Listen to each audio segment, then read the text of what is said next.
सुनावा दे 15 के भैया बात कहतानी। हरे सुनावा दे 15 के बहिनी बात कहतानी। कुल्हाड़ी पे मोहर लगई है ए भैया सुनी ना, कुल्हाड़ी पे मोहर लगई है।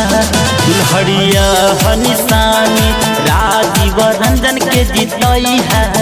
हाथ जोड़ता जन जन के मिली हरे रोज रोज कारहवा कम कर केहू नहीं जाई अब बहरवा।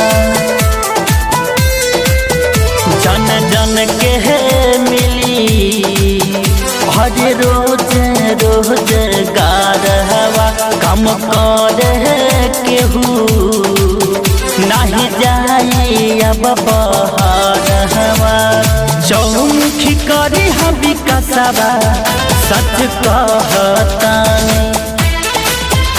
हरे चौमुख करी हम विकासवा सच कहतानी। कुल्हाड़ी पे मोहर लगई है, कुल्हाड़ी पे मोहर लगई है। दुल्हड़िया निशानी माता सरोज के जीतई है।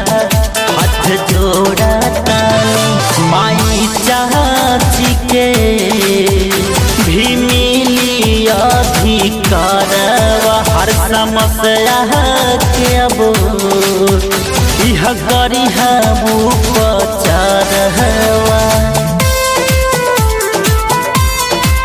काव्य मनोज सक्सेना सबके मिली अधिकारवा। अब कौनो समस्या के करी है उपचारवा। भैया राजीव रंजन दूर करी है सब पर हसनिया। भैया राजीव रंजन दूर करी है सब पर हसनिया।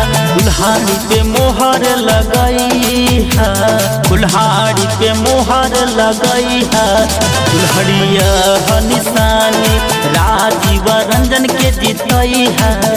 हाथ जोड़तानी।